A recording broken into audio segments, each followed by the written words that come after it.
সবার আমরা শর্টলিস্ট সবারই প্রাইসটা ছুঁয়েছি। 2025 সালে আমরা সপ্তমবার শর্টলিস্ট হয়েছিলাম।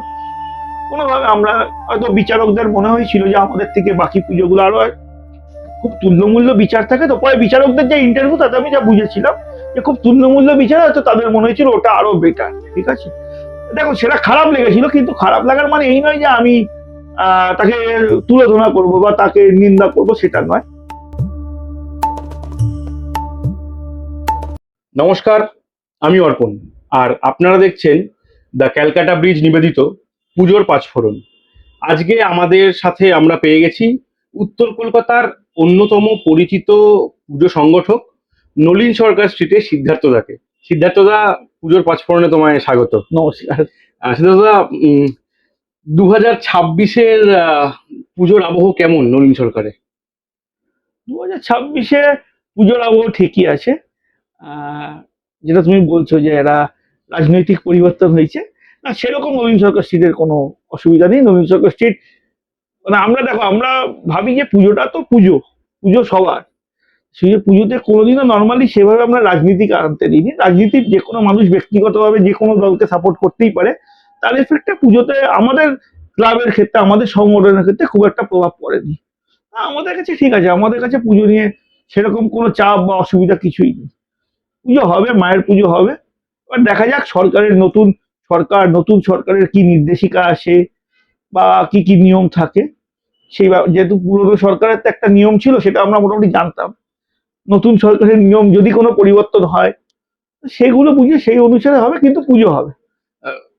তোমাদের পুজোটা তারা গলির মধ্যে হয় এবং কলকাতার মানে আমরা এর আগে যে সকল শিল্পী বা যে পুজো সংগঠকদের সাথে আড্ডা মেরেছি, তাদের মনে একটা প্রশ্ন ছিল যে এই রাস্তার পুজো বা গলির পুজোগুলো নিয়ে একটা চিন্তা বা শঙ্কা থেকে যাচ্ছে, এবং তোমরা নিজেরাও বা তোমাদের পুজোটাও একটা গলির মধ্যেই হয় উত্তর কলকাতার। তো সেইখান থেকে তোমাদের এই চিন্তা ভাবনাটা মানে কিভাবে গ্রাস করছে বা কিভাবে তোমরা এই জিনিসটা নিয়ে ভাবছো? দেখো, অ্যাকচুয়ালি পুজোর গলিতে গলিতে পুজো করার যে বিধিনিষেধ বা যে নিয়মগুলো ছিল, সেই নিয়মগুলো কিন্তু মাননীয় হাইকোর্টের নির্দেশ অনুসারে, এবং যেটা 2011 সাল থেকে ছিল।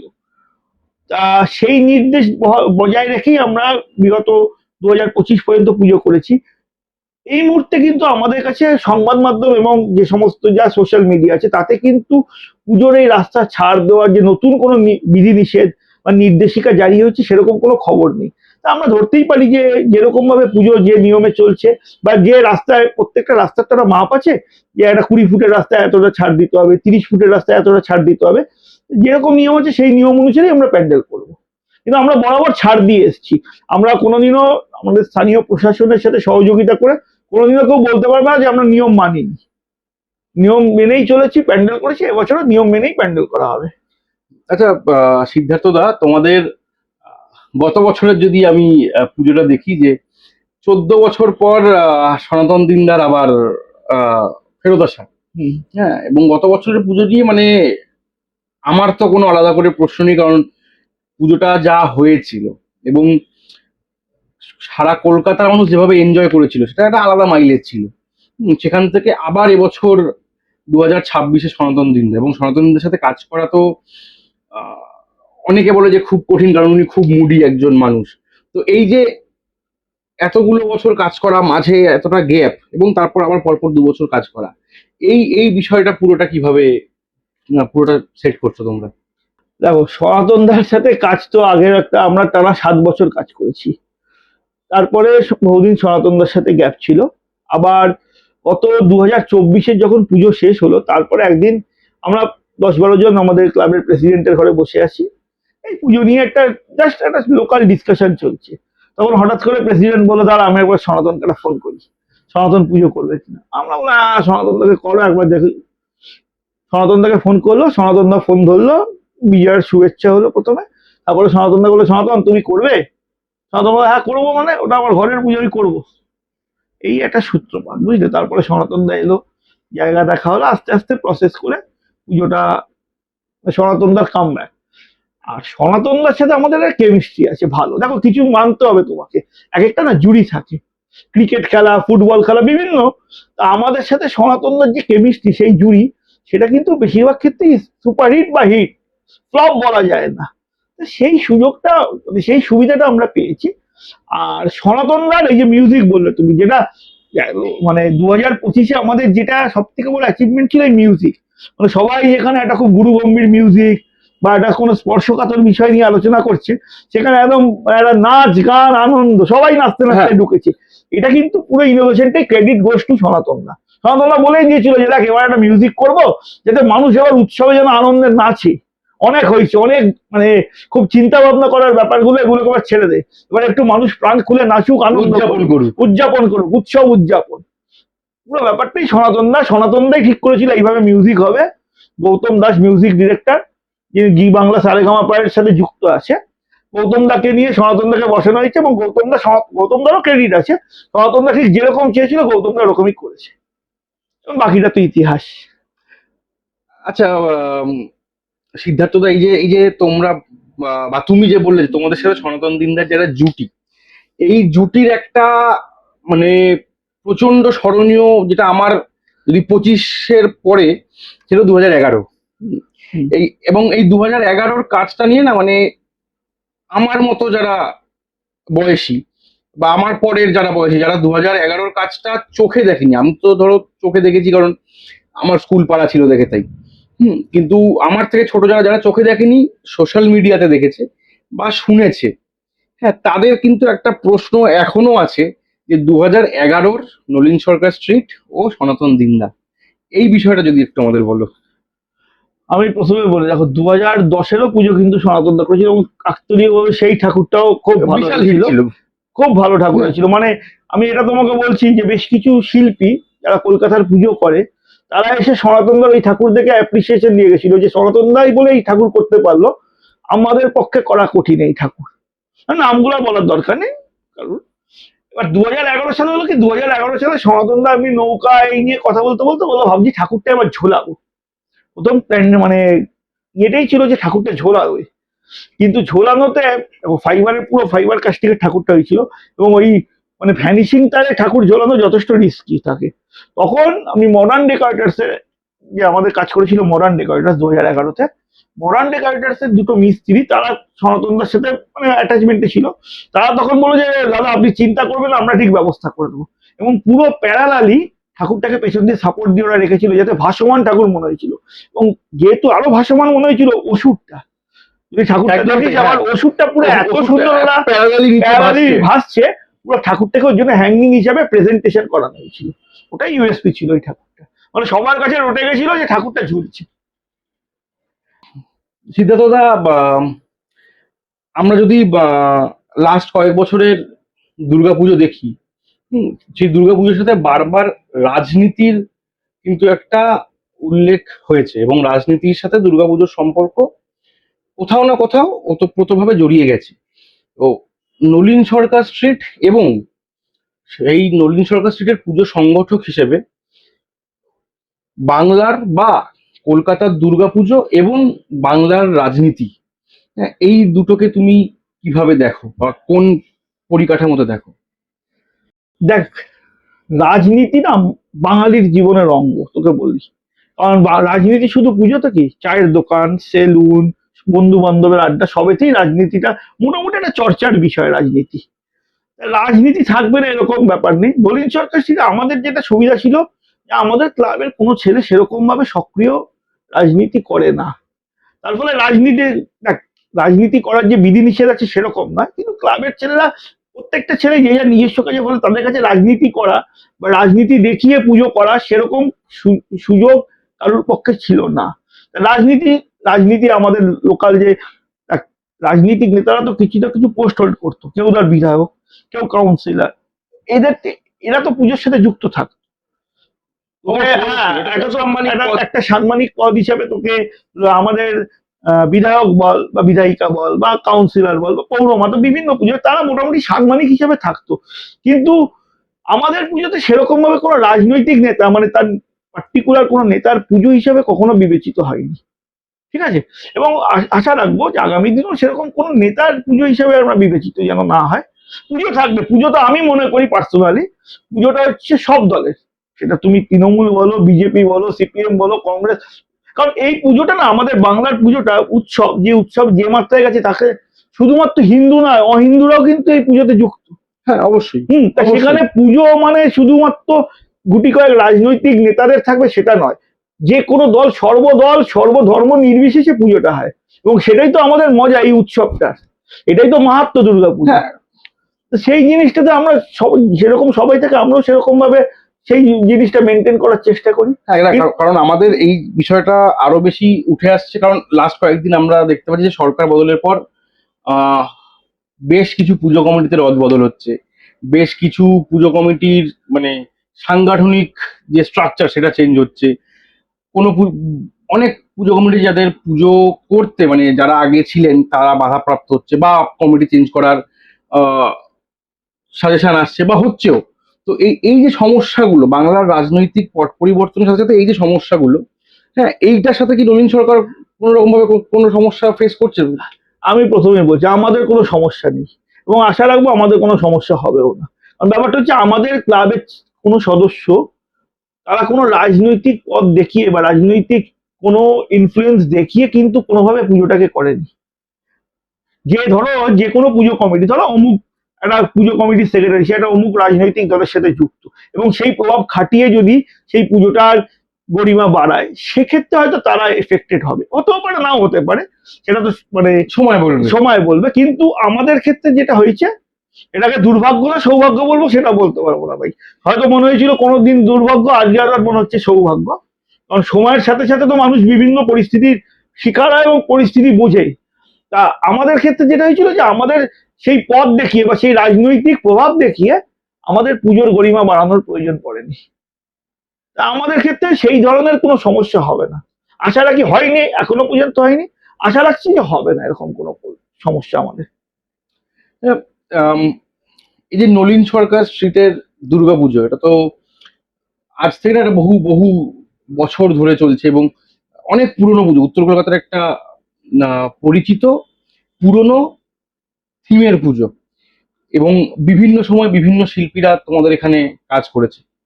তো যেটা আমরা আজকাল যেটা শুনি বা সোশ্যাল মিডিয়াতে দেখি যে অনেক শিল্পী বা অনেক সহশিল্পী তারা ক্লাব বা কোনো একটি বছরের পুজোর খারাপ এবং ভালো যে অভিজ্ঞতা সেটা তারা বলে, তুলে ধরার চেষ্টা করে। কিন্তু প্যারালালি ক্লাবেরও তো এরকম ভালো খারাপ অভিজ্ঞতা অবশ্যই থাকে, যতদূর আমরা মনে করি। তো এই রকম ভালো খারাপ অভিজ্ঞতা নলিন সরকার স্ট্রিটের কিরকম হয়েছে যদি একটু আমাদের জানাও। দেখো, অভিজ্ঞতা তো সব বিষয়েই থাকে, ভালো খারাপ দুটোই থাকে। অ্যাকচুয়ালি না, মানে আমরা যে কটা শিল্পীর সাথে কাজ করেছি, বেশিরভাগ ক্ষেত্রে শিল্পীরা কিন্তু কাজ করেছে, মানে সেরকম খারাপ অভিজ্ঞতা আছে বলবো না, দুর্ভাগ্যের কিছুটা শিকার হয়েছি। সেটা হচ্ছে 2016 সালে রূপক বসু আমাদের কাজ করেছিল। এটা আমি আমি কিন্তু কোনো শিল্পী নয় বলছি, আর রূপকদার কোনো দোষ নেই। দুর্ভাগ্যক্রমে যে ডেকোরেটার্স কাজ করছিল, সেই ডেকোরেটার্সের ছেলেটা মারা যায়। মারা যায় মানে প্যান্ডেল যখন মাঝপথে চলছে, সে শান্তিপুরে থাকতো, বাড়ি যেতে গিয়ে ট্রেন থেকে পড়ে গিয়ে তার মৃত্যু হয়, এবং ফলে তার পুরো টিমটাই অফ হয়ে যায়। এবং সেটা আমাদের খুব দুর্ভাগ্য ছিল।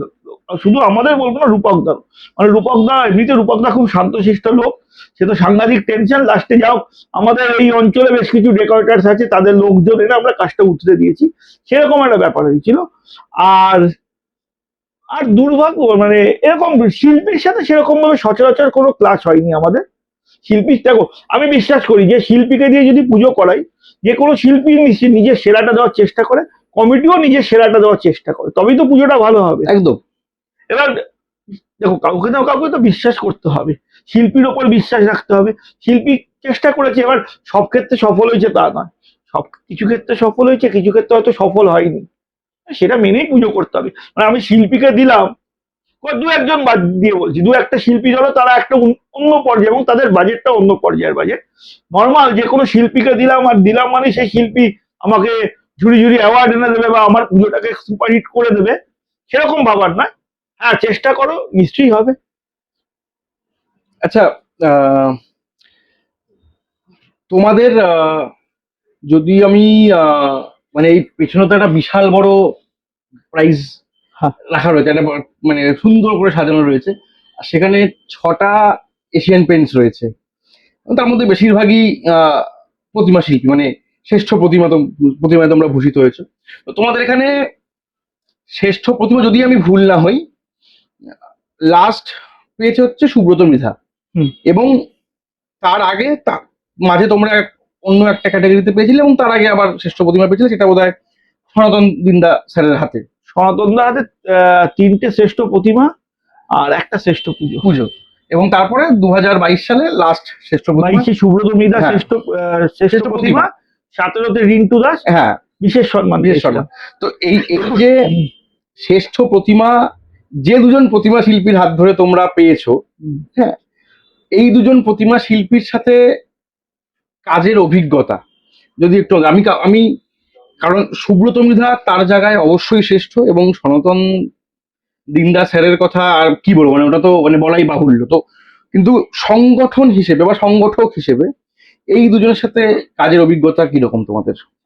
দুজনের সাথেই কাজের অভিজ্ঞতা বলো, সনাতন দার সাথে তো ভালো বলবো এই কারণে, সনাতন দার সাথে বহুদিন এবং স্টিল নাও এখনো কাজ করার সুযোগ পাচ্ছি, এবং বহুদিন সনাতন দার সাথে কাজ করেছি। সনাতন দা খুব একটু মুডি টুবি বলছো, কিন্তু সনাতন দা আবার খুব খুব সাধারণ, মানে আমরা সনাতন দাকে যেটা ভাবি না, অনেকে দূর থেকে ভাবে, সনাতন দা কিন্তু সেরকম না। সনাতন দা খুব সাধারণ পর্যায়ে নেমেই কাজ করে আমাদের সাথে, মানে খুব একটা ঘরের ছেলে। আর সনাতন দা সত্যি কথা বলতে কি, সনাতন দার সাথে আমার, শুধু আমার বলবো না, আমাদের ক্লাবের বেশিরভাগ ছেলেরই কেমিস্ট্রিটা খুব ভালো। আর সুব্রত মৃধা, সুব্রতও ভালো ছেলে, সুব্রত কিন্তু খুব সিরিয়াস। আমি দেখেছি যতটুকু, আমি সুব্রতর সাথে 1 বছরই কাজ করেছি, এবং কি বলবো, সেই বছরটা আমি পুরো সুব্রতর সাথে ডিল করেছিলাম। সুব্রত খুব সিরিয়াস ছেলে, খুব কথা কম বলে, সিরিয়াস, মেপে ঝুঁকে কথা বলে, এবং কাজের সময় সুব্রত খুব, মানে সুব্রত ডিস্টার্ব পছন্দ করে না, এবং খুব লিমিটেড টিম, ওর 4-5 জনের একটা টিম নিয়ে সুব্রত কাজ করে। আর আমাকে বলেইছিল যে যখন আমি ঠাকুর তৈরি করব, দেখবেন যতটা ভিড় কম থাকে, কারণ আমি ডিস্টার্ব যাতে না হয়। সনাতন দা দেখি, সনাতন দা সবার সাথে থাকে, আর্কিটেক্টটা করে, কিন্তু তার মধ্যেই সনাতন দা কাজ করে, খুব ব্যাপারটা স্পোর্টিংলি সনাতন দা নেয়। আর সনাতন দা সবার সাথে মিশতে পারে, যেহেতু অনেক বছর ধরে কাজ করছে, প্রত্যেকে আমাদের ছোটবেলা থেকে দেখে আসছে। সনাতনদের সাথে ওর একটা অন্য অভিজ্ঞতা, সুব্রতর সাথে একটা অন্য অভিজ্ঞতা, কিন্তু দুজনেই বড় শিল্পী, দুজনেই এরকম ভাবে তো তুলনা কারোর সাথে কারোর করা যায় না। একদমই, সনাতন একদমই। দা খুব সিনিয়র শিল্পী, আর সুব্রত সেখানে অতটা নয়, সুব্রত সব মানে উঠছে, সুব্রত একটা স্ট্যান্ডার্ডে কাজ করছে, সনাতন দা খুব সিরিয়াস শিল্পী। তুলনা করবো না আমি ভাই, কিন্তু না, একদমই, দুজনেই তুলনা ভালো করা যায় শিল্পী, না দুজনেই কখনোই। ভালো। আর সনাতন দার সাথে যেহেতু কাজ করেছি বহুদিন ধরে, সনাতন দার সাথে বহু মেমোরি আছে আমাদের, শুধু আমার না, আমাদের প্রত্যেকের প্রচুর মেমোরি আছে সনাতন দার সাথে, তাতে সনাতন দার তো অভিজ্ঞতা অনেক বেশি আমাদের কাছে। আচ্ছা, এই এশিয়ান পেন্টস প্রসঙ্গটা যখন উঠলো, হুম। তখন এই প্রসঙ্গেই আরেকটা প্রশ্নে আসি, যে নলিন সরকার স্ট্রিট 2025-এর আগে 6বার শর্ট লিস্ট হয়েছে, এবং 6বারই প্রাইজ পেয়েছে বা টপ 7-এ স্থান করেছে। গত বছর সেই স্ট্রিকটা ব্রেক হয়, প্রথমবারের জন্য নলিন সরকার স্ট্রিট শর্ট লিস্ট হয় কিন্তু প্রাইজ পায় না।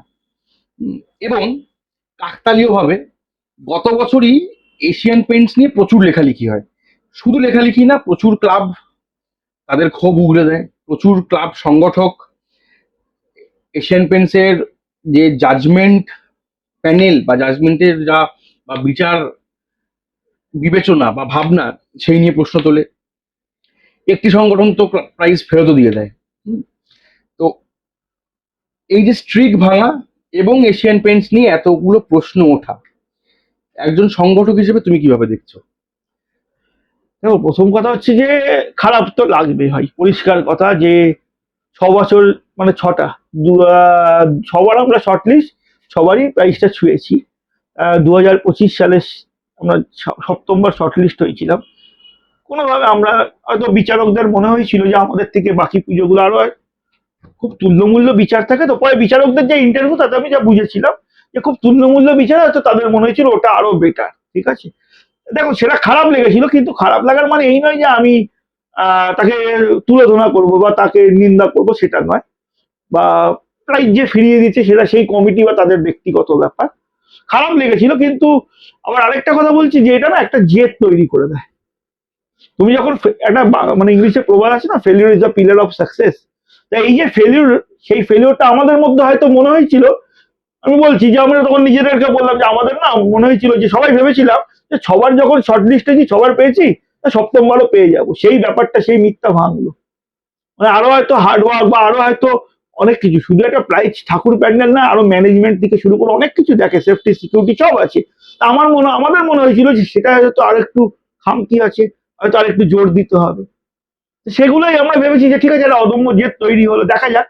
আমি বলছি না যে এবারই পাবো বা পরের বার পাবো, কিন্তু একটা মনের মধ্যে একটা খিদে রইলো। যতক্ষণ না খিদেটা থাকবে ততক্ষণ কিন্তু সেই সাকসেসে তুমি অ্যাচিভ করতে পারবে না। খিদেটা রাখতে হবে। আমি প্রাইজ পেয়ে গেলাম এবছর প্রচুর, পরের বছর তো ন্যাচারালি, যেটা আমি তোমাকে বলছি 24 সালে একদমই 22-এ আর্জেন্টিনা চ্যাম্পিয়ন হলো, 26-এও আর্জেন্টিনা কিন্তু এই যে খিদেটা ছিল বলেই ফাইনাল ফাইনালে খেলেছে।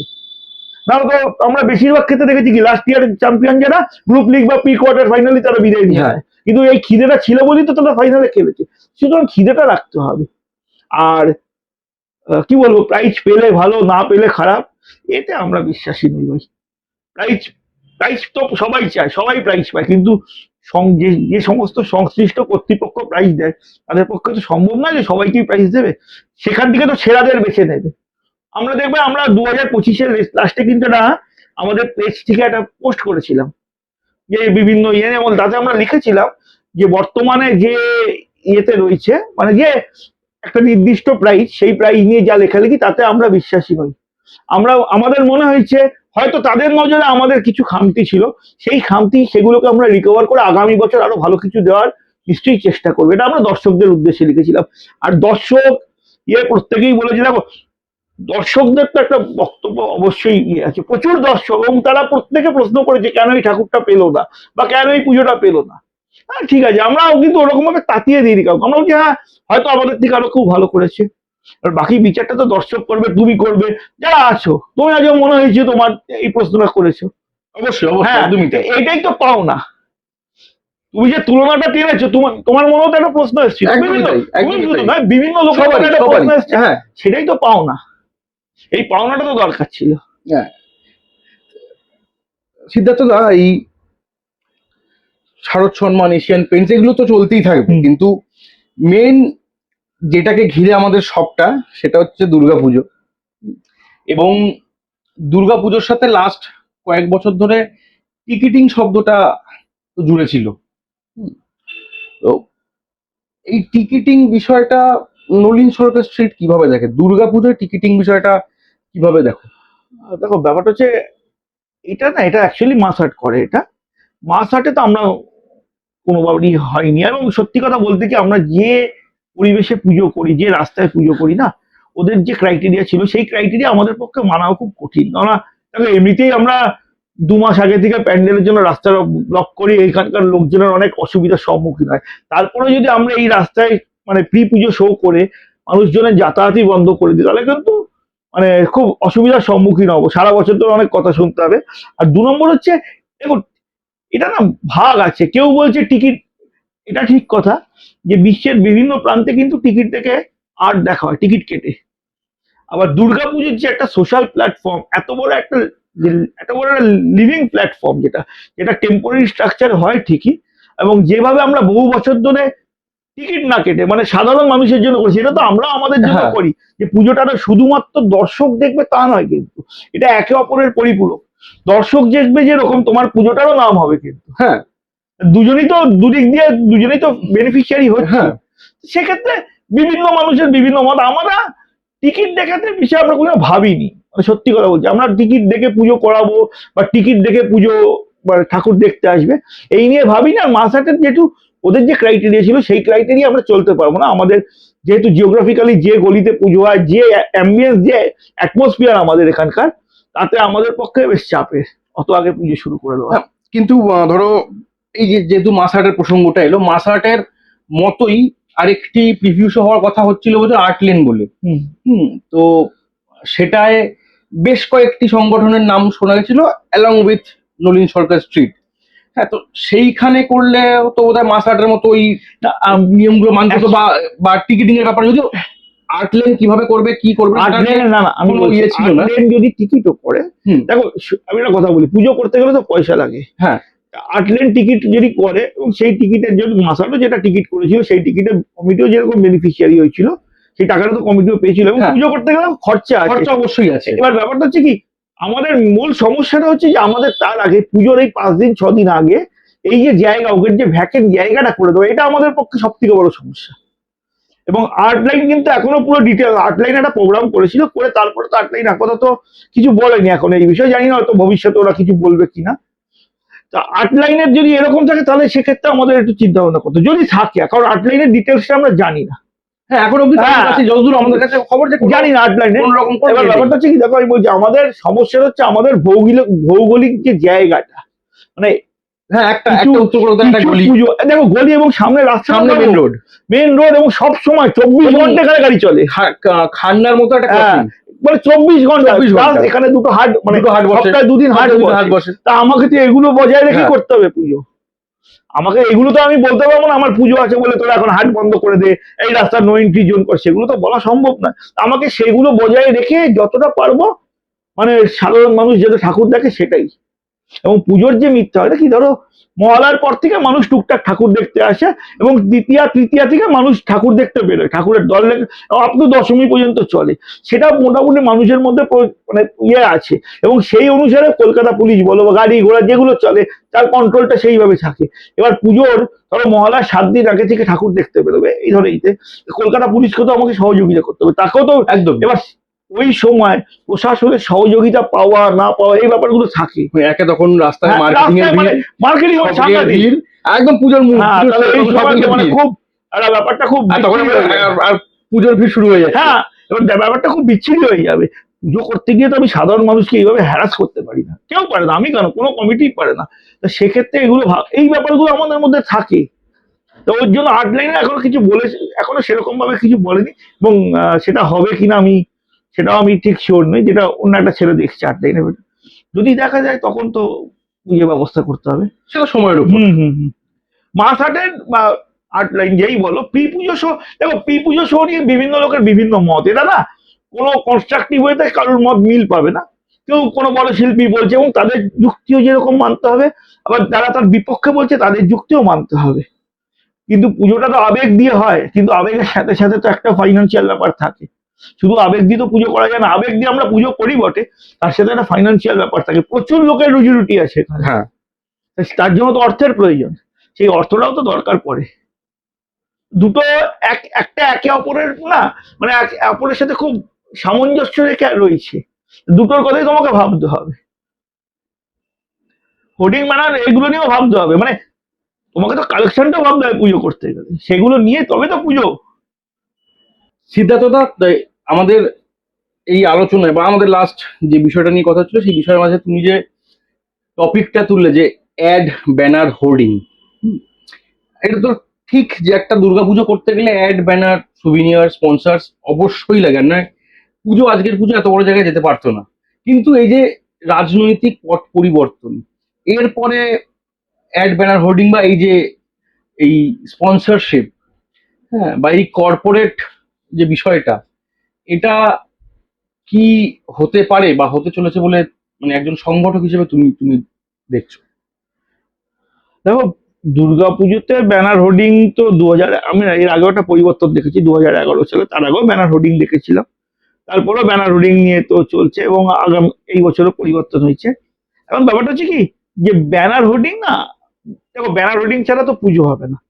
সেটা যেরকম আমরা সংগঠকরা জানি, সাধারণ মানুষ জানে, এবং সেরকম যারা প্রশাসনে আছে বা সরকারে আছে তারাও জানে যে পুজো করতে গেলে তো অর্থের প্রয়োজন, এবং অর্থ তো আসবে এরকম ভাবে না, অর্থ আসবে হচ্ছে ব্যানার হোর্ডিং এগুলো দিয়ে। এবং বিভিন্ন কোম্পানি আছে তারাও জানে যে পুজোর সময় সেই হোর্ডিং ব্যানারের যে ডিসপ্লে, সেই ডিসপ্লেটা তারা পুজোর সময় করে বলে তাদের মনে একটা এই নিয়ে চিন্তা ভাবনা থাকে, ঠিক আছে।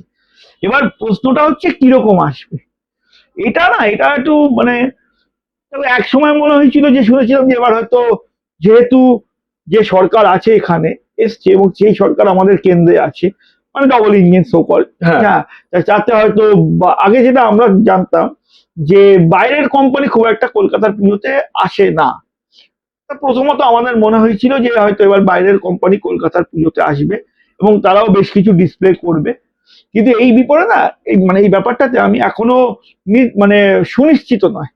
ব্যাপারটা এখনো সন্দিহান অবস্থা রয়েছে, কারণ দু চারটে পাঁচটা অ্যাড কোম্পানির সাথে কথা হয়েছে, তারাও বলছে দাদা এখন না কিছু বুঝতে পারছি না, দেখা যাক, এখন কিছু হবে না, যা হবে আগস্টের সব খবরাখবর হবে, তার আগে এখনো কোনো খবরাখবর হবে না। সেটা নিয়ে আমরাও সেরকম ভাবেই রয়েছি। তবে আশা করছি যে থাকবে, ব্যানার হোর্ডিং থাকবে।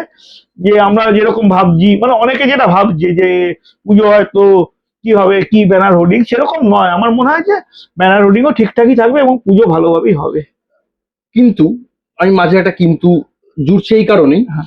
আহ, বিগত কিছুদিন ধরে আহ, বেশ কিছু সমাজ মাধ্যম বা সংবাদ মাধ্যমে দেখা গেছে যে এই ব্যানার হোর্ডিং বা কর্পোরেট যে এজেন্সিগুলো যে প্রাপ্য অর্থ কর্পোরেশন বা সরকারকে ট্যাক্স দেওয়ার কথা বা দিতে হয়, সেই ট্যাক্সে বা সেই করে কোথাও একটা ফাঁকি ছিল, এবং সেই ট্যাক্সের অ্যামাউন্টটা কিন্তু খুব ছোট নয়, বেশ বড়।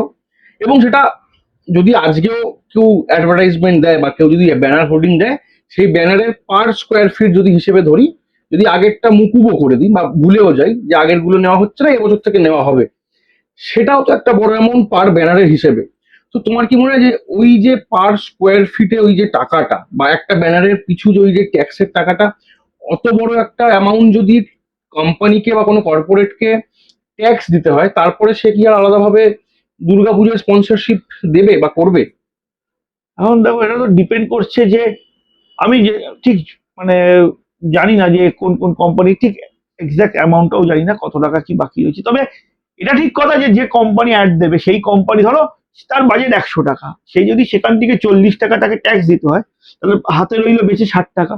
এবার সেই 60 টাকাতে ফ্রেম করবে, ব্র্যান্ডিং করবে, Print করবে। প্রিন্ট করে, তারপরে ইনস্টলেশন আনইনস্টলেশন দুটোই তারপর আবার আছে। কমিটিকে। হ্যাঁ, তারপরে কমিটিকে দেওয়া স্বাভাবিকভাবে সেই টাকাটা কমে যাবে। সেটা আমার মনে হয় না প্রশাসন দেখবে। আশাবাদী, দেখো প্রশাসনের ওপর আশাবাদী, কিন্তু মানে আমি কোনো পক্ষপাতিত্বর কথা বলছি না, কিন্তু দেখো, পুজো করতে গেলে তো প্রশাসনের সাহায্য ছাড়া পুজো সম্ভব না। এবং আমার মনে হয় যে প্রশাসন আশাবাদী, যে প্রশাসন নিশ্চয়ই ব্যাপারটা দেখবে, তাদের কাছেও খবর আছে, তারাও জানে, তারা দেখবে এবং পুজোটা যাতে ভালো করে হয় সেই চেষ্টা করবে। কারণ আমি সরকার পক্ষের বিভিন্ন জায়গায় যারা আমরা টিভিতে বা চ্যানেলে শুনছি, তারা প্রত্যেকে একই কথা বলেছে, কিন্তু পুজো হবে এবং পুজো কিন্তু খুব ভালো করে হবে, তারা তো অ্যাসুরেন্স একটা দিচ্ছে। এবার সেটা দেখা যাক, লেটস সি যে কি হয়। আর এই যে টাকাটা যারা যারা যে টাকাটা মুকুব করেছে, সেটা তো এখন তো পৌরসভা নেই, এখন তো বোর্ড আছে। সেটা বোর্ড, তারা সেটা তো প্রশাসনের মতো চলুক, প্রশাসন দেখুক কি করবে। তবে এটা ঠিক কথা যে যদি সেই পরিমাণ ট্যাক্স দিতে হয়, তাহলে কিন্তু পুজো কমিটির ভাড়ার একটু টান মানে পড়তে টান পারে। পড়বে। কারণ ব্যাপারটা হচ্ছে, একটা দেখো, সব জিনিস তো বাড়ছে, এবার সেখানে যদি সেই বাড়ার মানে কি ক্রমবর্ধমান ক্রমবৃদ্ধি যেগুলো বাড়ছে, সেইখানে দাঁড়িয়ে যদি আমি ব্যানার হোর্ডিং এ ব্যানার হোর্ডিং এ যদি আমাকে কম পয়সা দিতে হয়, আমার তো কোনো খরচা বাড়ছে, কমছে না। আমার ইলেকট্রিসিটি বলো, লাইট বলো, শিল্পী বলো, লেবার বলো, সবই সব বাড়ছে। সব খরচা। আর সেক্ষেত্রে যদি আমাকে নিতে হয়, তাহলে তো আমাদের ভাড়াতে টান পড়বে। সেটা নিশ্চয়ই সরকার ভাববে, সরকারের থেকে আশা রাখবো সরকার এই ব্যাপারে একটা সদর্থক ভূমিকা নিক, নিশ্চয়ই আশা রাখবো। আচ্ছা, এই এই ব্যানার হোল্ডিং স্পন্সরশিপের বিষয় নিয়ে তোমার থেকে লাস্ট যে বিষয়টা আমার জানা, যে মানে এটা অনেকেই আমাদের বলেছে যে এই ব্যানার হোর্ডিং স্পন্সরশিপ এইসবের পেছনে বিভিন্ন লবি কাজ করে, বিভিন্ন বড় মাথা কাজ করে। হ্যাঁ, বিভিন্ন হেভিওয়েট নেতা মন্ত্রী আমলা গামলা এসবের ফোন কাজ করে। হ্যাঁ, নলিন সরকার স্ট্রিট ইটসেলফ বড় পুজো, মানে আমার চোখে তো অবশ্যই বড় পুজো, উত্তর কলকাতার একটা সুপরিচিত পুজো। তো এই লবি, ফোন, হ্যাঁ, নেতা মন্ত্রী, কর্পোরেট, হ্যাঁ, এই বিষয়টা তুমি কিভাবে দেখো, বা এই বিষয়ের কি কখনো কোনো রকম কোনো ফেভার তোমরা কখনো নেওয়ার চেষ্টা করেছো বা নিয়েছো? ফেভার দেখো, নেওয়ার চেষ্টা করেছি মানে নেতা মন্ত্রী, তোমায় বলে দিই, দেখো নেতা মন্ত্রীর ফোনে ব্যানার হোর্ডিং আসে, এটা কিন্তু মানে মিথ্যে নয়। তোমাকে আমি পরিষ্কার বলছি, এটা মিথ্যে নয়। এটা যে বলবে মিথ্যে, সেটা তো তার ব্যক্তিগত ব্যাপার, কিন্তু এটা ঠিক কথা যে একটা পার্সিউ থাকে, একটা প্রভাবশালীদের একটা পার্সিউ থাকে, সেই প্রভাবশালীদের পার্সিউতে হয় কি, যেটা বেশ মানে দুটো কারণ বলছি, একটা হচ্ছে যে তাদের একটা রেকমেন্ডেশনে বিভিন্ন ব্র্যান্ড তাদের হোর্ডিং গুলো পাঠায়, সেই ব্র্যান্ড যে মানে এজেন্সি তাদের স্বইচ্ছায় পাঠায় তা নয়, বিভিন্ন একটা নেতা মন্ত্রীর একটা রিকোয়েস্ট বলো, অর্ডার বলো, যা বলো তুমি, আমি তো শুনতে যাই না, কিন্তু তাদের একটা প্রেশার থাকে, সেই প্রেশারে কিন্তু আসে। এর সাথে হয় কি, এর সাথে যেটা বড় ভুক্তভোগী হচ্ছি, ধরো তো একটা কোম্পানি 100 টাকা কলকাতার পুজোতে বাজেট করেছে, যে কলকাতার পুজোতে আমি 100 টাকার ব্র্যান্ডিং করব। কলকাতার 5টা নেতা যদি ওখানে 15 টাকা করে নিয়ে নেয়, তাহলে ধরো সে কোম্পানিটা ঠিক করেছে 100টা পুজোকে আমি দেবো 100 টাকা বাজেট, মানে পার হেড 1 টাকা টাকা করে। করে পার হেড দেবো। তো সেখানে যদি 5টা পুজো 15 টাকা করে 75 টাকা নিয়ে নেয়, রইলো বেঁচে 25 টাকা। সেই 25 টাকা এবার বাকি 85টা পুজোর মধ্যে, সরি 5টা পুজো বললাম, বাকি 95টা পুজোর মধ্যে ডিস্ট্রিবিউট হবে। হ্যাঁ। তাহলে কি হবে ব্যাপারটা বোঝো, সেরকম তো হয়ে এসছে, সেই জিনিসটা তো হয়ে এসছে, হয়নি এগুলো তো মানে এতগুলো অ্যাওয়ার্ড এখানে মা দুর্গা জগন্নাথ দেব রয়েছে, এখানে দাঁড়িয়ে খুব মিথ্যে কথা বলা হবে, হয়নি তা নয়, সেগুলো হয়েছে। এবং সেই পুজোগুলো তোমাকে বলে রাখি, হয়তো যে তুমি বলছো যে এফেক্টেড হচ্ছে, সেই পুজোগুলি হয়তো এফেক্টেড হচ্ছে, যারা বিভিন্ন নেতা মন্ত্রী বা যা বলো প্রভাবশালী, তাদের নাম ভাঙিয়ে বিভিন্ন জায়গা থেকে এইভাবে টাকাটা তুলেছে। তোমাদের সাথে এরকম কখনো হয়েছে যে কোনো কোম্পানি ব্র্যান্ডিং এর জন্য বলে গেছে, জায়গা রেখে গেছে, ডিল প্রায় ফাইনাল, কিন্তু কোনো প্রভাবশালী কেউ ফোন করে হ্যাঁ হ্যাঁ হয়েছে, আমি নাম বলতে চাই না, হয়েছে, হয়েছে, একবার না একাধিকবার হয়েছে, একাধিকবার হয়েছে। ব্যাপারটা কি, কিছু জায়গায় মেনে নেওয়া ছাড়া তো উপায় নেই, একাধিকবার হয়েছে এরকম ব্যাপারটা হয়েছে। হ্যাঁ, কেউ বলেনি, কিন্তু পরে খবর নিয়ে জেনেছি, কিন্তু দেখো এগুলো তো কিছু করার নেই। ব্যাপারটা হচ্ছে প্রভাবশালী যে যারা ব্যবসা করছে, সে তো সে বলছে আমাকে যে আমি তো সারা বছর ধরে আমাকে ব্যবসা করতে হয়, বা আমার এজেন্সিটা তো সারা বছর চালাতে হবে, শুধু পুজো নিয়ে তো আমার এজেন্সি চলবে না, এই ব্যাপারগুলো থাকে এবং আছে বলেই তারা টাকা তুলেছে। এবং একটু খোঁজ নিয়ে দেখো, হয়তো, হয়তো আমি শিওর নই, হয়তো তাদের পুজোগুলো এত বেশি করে এফেক্টেড হচ্ছে। হ্যাঁ আমি তোমাকে বলছি হ্যাঁ। এটা, যে আমার যেটুকু দেখো, আমার যেটুকু, আমি তো মানে আমি তো আর ডিটেকটিভ নই যে প্রত্যেকের পুজো সম্বন্ধে ঘরে ঘরে ঘরে ঘরে ঘরে ঘরে গিয়ে খুঁজবো, কিন্তু যেটুকু সোশ্যাল মিডিয়া বা কানাঘুষো যেগুলো শুনছি, তাতে এখন বুঝতে পারছি সেই পুজোগুলো হয়তো বেশি করে এফেক্টেড হচ্ছে। বাকি তো ঠিক আছে, দেখো এখন নতুন সরকার আসবে, তারা কি করবে, তাদের এই ব্যাপারে কি থাকবে, মনোভাব কি থাকবে, সেটাও আমি জানি না। দেখা যাক, লেটস সি। সবসময় তো মানুষ পজিটিভ আশা নিয়েই থাকে, বাঁচেও মানুষ পজিটিভ আশা নিয়ে, পুজো করতে এলেও পজিটিভ একটা চিন্তা ভাবনা করেই পুজো করতে হবে, দেখা যাক। আচ্ছা, এই এই এই যে স্পন্সরশিপ এর কারাকারি বা পুজোর, শুধু তো স্পন্সরশিপ নিয়ে পুজো না, আরো অনেক কিছু নিয়ে পুজো, অনেক সমস্যা নিয়ে পুজো। হ্যাঁ, এবং এই সমস্যা থেকেই যতদূর আমাদের ধারণা ফোরাম ফর দুর্গোৎসবের উত্থান, এবং ফোরাম ফর দুর্গোৎসবের উত্থান বোধহয় উত্তর কলকাতা থেকেই, যদি আমি না, ফোরামের উত্থান আমি তোমাকে বলছি 2010 সালে প্রথম ফোরামের মিটিংটা হয়েছিল, আমি যতদূর অ্যাসপার জানি, আমি প্রথম দিন থেকেই ফোরামের এইগুলোতে ছিলাম, মানে আমি আমি আমার গেছিলাম, তখন আমরা ফোরামের প্রথম মিটিংটা দেখেছিল কালীঘাট সংঘশ্রী। অ্যাকচুয়ালি কসবার আর কে চ্যাটার্জি স্ট্রিট একটা পুজো প্যান্ডেল নিয়ে সমস্যা হয়েছিল, অ্যাম্বুলেন্স ঢুকতে পারবে না, একজন কোর্টের উকিল অথবা বিচারপতি, আমার এই মুহূর্তে মনে পড়ছে না, তিনি ছিলেন, সেইটা নিয়ে আমাদের আহ, না আমার মনে হয় উকিল ছিল বা কোনো একটা, নামটা আমার মনে পড়ছে না, সে ভদ্রমহিলা কেস করাতে তখন কোর্টের মাননীয় বিচারপতি একটা নির্দেশিকা দিয়েছিলেন, এবং সেই নির্দেশিকা দিয়েছিলেন সেই মতো আমাদের প্যান্ডেল করতে হয়েছিল। এবং হয়েছে কি, শুধুই রাস্তা ছাড়া নয়, পুজো করতে গেলে অনেক সমস্যা ছিল, ধরো ফায়ার ব্রিগেডের permission, Kolkata police, Kolkata police, corporation, corporation, হ্যাঁ এই যে এই জিনিসগুলো, এগুলো বিভিন্ন জায়গা থেকে ঘুরতে, একটা মাদার অর্গানাইজেশনের দরকার ছিল সেই সময় কলকাতা পুজো। তা সেই মাদার অর্গানাইজেশনের জন্য প্রথম সংঘশ্রী ক্লাবের মেম্বাররা, কয়েকজন মেম্বার মিলে অনেকগুলো পুজোকে বলেছিল, আমরা প্রথম মিটিং এ গেছিলাম, এবং সেকেন্ড মিটিংটা আমাদের এখানে হয়েছিল, এবং সেখানে আস্তে আস্তে করে প্রথম দিন ধরো 30টা ক্লাব এসছে, পরের দিন 50টা ক্লাব এসছে, তারপরের দিন 100টা, এইভাবে ফোরামের তৈরি। এবং ফোরাম আমার যতটুকু মনে হয় 2011 সালে কি 2010 সালে, আমি ঠিক শিওর নই, ফোরাম সংগঠিত হয়। হ্যাঁ সংগঠিত হয় ফোরাম। এই ফোরাম নিয়ে তো ধরো নানা কমিটির নানা মত রয়েছে।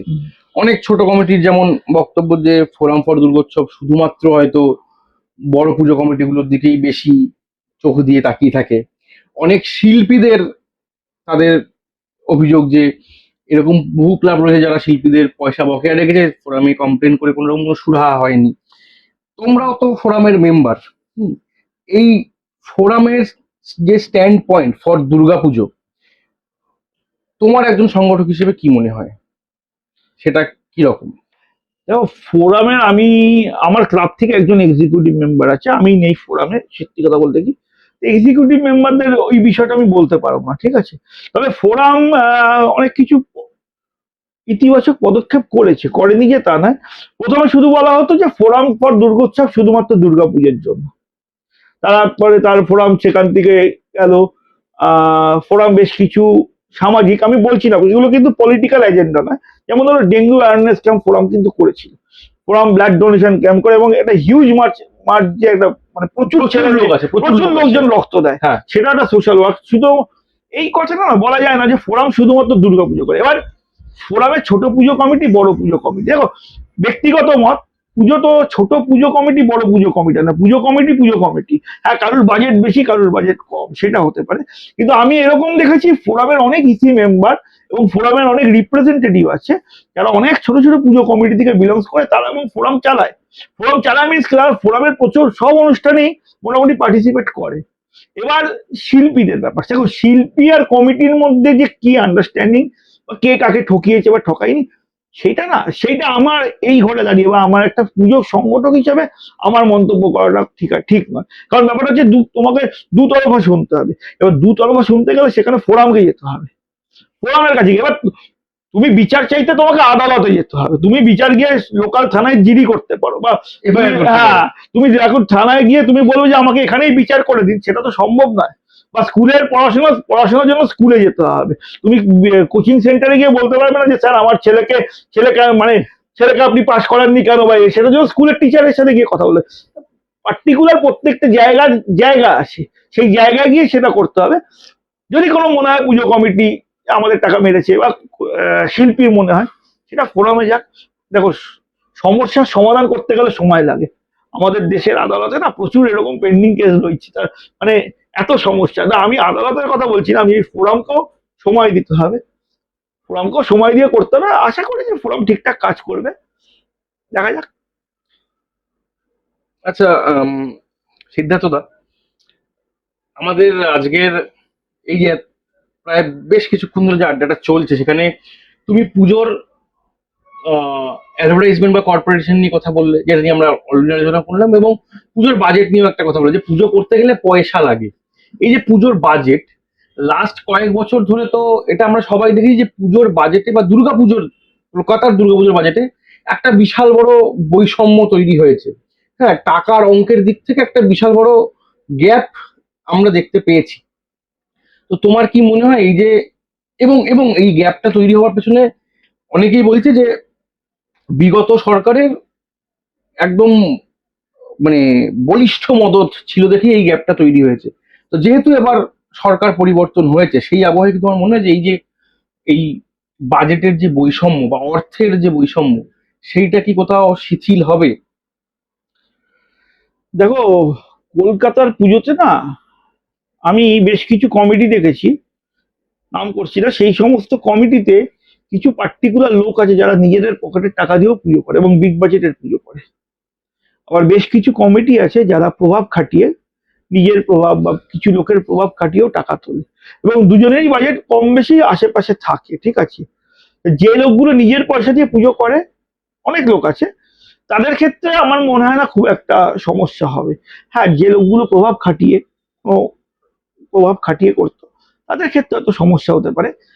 আর পশ্চিমবঙ্গে বর্তমানে যে সরকার এসছে, সেই সরকার একটা পুজো কাটুক, তবে বলতে পারবো আমি যে বাজেটের এই ডিফারেন্স বা তারতম্য সেইটা থাকবে কিনা। কারণ আমরা তো এখন সব কটা বড় পুজোকে দেখছি যে তারাই সব বড় বড় পুজোগুলো মানে যেরকম ছিল সেরকমই আছে, না কিছু পুজো ছোট হচ্ছে। তো আমি আচ্ছা। বলছি ধরো টালা অঞ্চলের একটা পুজো, সেই পুজোটা শুনছি যে বাজেট কমবে, বা নিউ আলিপুরের একটা পুজো, সেও শুনছি যে বাজেট কমবে। এর ব্যাপারটা হচ্ছে এই পুজোগুলো বাজেট কমাচ্ছে। এবার তার জায়গায় তার পরিপূরক হিসেবে যে নতুন কে কে বড় বাজেটের পুজো আসছে, সেটা পুজোটা না গেলে বুঝবো কি করে? অবশ্যই। ঠিক আছে, এই একটা বছর যেতে দাও, তবে বুঝতে পারবো। আমি কেন, তোমরা সবাই, মানে আমাদের সব দর্শকরাও বুঝে যাবে যে কোন পুজোর বাজেট কমলো, কোন পুজোর বাজেট বাড়লো। কিন্তু একটা জিনিস, এটা অনুরোধ থাকবে যে প্রভাব খাটিয়ে পুজোর এটা যেন না থাকে। সবাই পাক না, সবাই সমানভাবে পেলে আমার মনে হয় বাংলার পুজোটা আরো ভালো হবে। পুজোটা তো সবারই হোক। আমি ব্যক্তিগতভাবে চাই প্রত্যেকটা পুজোই হোক। এরকম যেন না হয় যে কোনো পুজো বন্ধ হয়ে যাচ্ছে, সেটা খুব খারাপ লাগবে। এবং এরকম যেন না হয় যে এই বাজেটের তারতম্য, সেগুলো যেন আবার সেই মানে সমস্যা, সেটা যেন বজায় থাকে। সব পুজোই পাক, কম বেশি পাক, এটা তো আশা রাখবো, দেখা যাক। মোটামুটি আজকে আমাদের এই লম্বা একটা আড্ডার যে শেষ বিষয়টা তোমার কাছে জানা যাবে, আমরা ধরো দুর্গাপুজো, নলিন সরকারের ইতিহাস, নলিন সরকারের শুরু, নলিন সরকারের বিভিন্ন এক্সপিরিয়েন্স, অ্যাড, ব্যানার সব নিয়ে আলোচনা হলো। একটা একটা পুজোর গঠনমূলক আলোচনা বা আড্ডা আমাদের মধ্যে হলো। কিন্তু যে শেষ বিষয়টা তোমার থেকে আমার এবং আমাদের জানার, যে লাস্ট কয়েক বছরের দুর্গাপুজোর সাথে আবহ সঙ্গীত এবং সেটা দুর্গাপুজোর ভাবনার সাথে মিলিয়ে, হ্যাঁ, সেই আবহ সঙ্গীতের তো একটা বিশাল বড় জায়গা তৈরি হয়েছে। এবং যার উদাহরণস্বরূপ মানে আমরা 2022-এর তোমাদের নলিন সরকারের পুজোটা আমরা দেখেছি। এই দুর্গা পুজোর সাথে এই যে তারতম্য মিলিয়ে যে আবহ সঙ্গীত, হ্যাঁ, এটার গুরুত্ব ঠিক কতটা? উম, কি বলবো বলো তো, বলছি সিনেমা দেখি তো। তোমার একটা কথা বলি, সিনেমাতে সব থাকে জানো তো। গান থাকে, অ্যাকশন থাকে, মানে পুরো একটা কমপ্লিট প্যাকেজ থাকে জানো তো। ঠিক আবহ সঙ্গীতটা কিন্তু একটা প্যাকেজের মধ্যে ঢুকে গেছে। তোমাকে একটা অ্যাম্বিয়েন্সে যখন আনবে না, সেই অ্যাম্বিয়েন্সটাকে ফিল করার, তার জন্য একটা মিউজিকের দরকার পড়ে। তো সেটা আবহ সঙ্গীতের কাজ সেটা। এবং তোমাকে আমি বলে রাখি, আবহ সঙ্গীত 2009 সালে, 2006 সালে, 2006 সালে টনি বোস, সনাতন আমাদের কাজ করেছিল। 2006 না, ভুল বলছি, 2004 সালে টনি বোস আমাদের এখানকার একজন, তাকে দিয়ে প্রথম আমরা মিউজিক করিয়েছিলাম। সেটা জাস্ট মিউজিক ছিল, ফোক একটা। তারপরে তো মন্ত্র উচ্চারণ বিভিন্ন, আস্তে আস্তে করে আমার না কেন, কলকাতা শহরের সব পুজো কমিটি সবারই সবাই মিউজিকটা করেছে। মিউজিকটা আমার ব্যক্তিগতভাবে মনে হয়, যখন আমরা আমরা তো একটা মন্দিরে যাচ্ছি, ঠাকুর যেখানে থাকবে সেটা মন্দির, এবং ঈশ্বরের কাছে আমরা যখন মন্দিরে যাই, আমরা তো কিছু নিয়েই যাই, মনের একটা কোনো আশা নিয়েই যাই। তো সেই যে মেলবন্ধন, সেটা কিন্তু একটা মিউজিক বা একটা সঙ্গীতে একটা কিন্তু তার একটা প্রভাব থাকে জানো তো। তো সেইটা প্রত্যেকটা মানুষ ফিল করে। তুমি যখন সন্ধ্যেবেলা আসবে, ধরো অষ্টমী বা সপ্তমী দিন সন্ধ্যেবেলা আসছো, তুমি মিউজিকটা যেরকম ফিল করবে, তুমি ভোরবেলা আসো, তুমি মিউজিকটা অন্যরকম ভাবে ফিল করবে। যে কোনো পুজো প্যান্ডেলের ক্ষেত্রে মিউজিকটা না একটা, কি বলবো তোমাকে, মানে একটা একটা কম্পালসারি একটা এলিমেন্ট হয়ে গেছে একটা প্যান্ডেলের ক্ষেত্রে। এখন তো খুব মানে ইয়ে, আর 2022-এ যেটা বলছে দীপময় বানিয়েছিল, হ্যাঁ দীপময় যেটা বানিয়েছিল সেটা আমি বলবো আমার খুব ব্যক্তিগতভাবে ভীষণ পছন্দের মিউজিক। আবার গত বছর যে সনাতনদা যে গানটা ব্যবহার করেছিল, সেটাও আমার খুব পছন্দের। দুটো দুরকম দু ভাষা, রকমের ভাষা, কিন্তু genre। দুটোই কিন্তু সাংঘাতিক হিট, হ্যাঁ, সাংঘাতিক হিট হয়েছিল। মানে এগুলো ডিপেন্ড করে হচ্ছে, দীপমার যে মিউজিক বাইশের, ওটা একটা ফিলিংস এর ছিল। আর সনাতনদা যেটা ছিল, এটা মানে বাদন ছাড়া উৎসব, বাদন ছাড়া উচ্ছ্বাস। আমি বলছি না, প্যান্ডেলে লোক ঢুকছে, নাচতে নাচতে, হ্যাঁ। ছেলে মেয়ে সবাই নেচেছে। আমরা দেখেছি, আমরা হ্যাঁ, video হ্যাঁ, দেখেছি, সবাই নেচেছে, দেশ হোক বিদেশ হোক, যেখানে হ্যাঁ, থেকে হ্যাঁ, করতে তারা সবাই সবাই নেচেছে। এই জিনিসগুলো, এগুলো না থাকলে তো পুজো হিট না। পুজো তো পুরো টোটাল প্যাকেজ, প্যাকেজে তো সবকিছু থাকবে, হ্যাঁ। সব এলিমেন্টস থাকবে, সেই এলিমেন্টস থেকে একটা মিউজিক।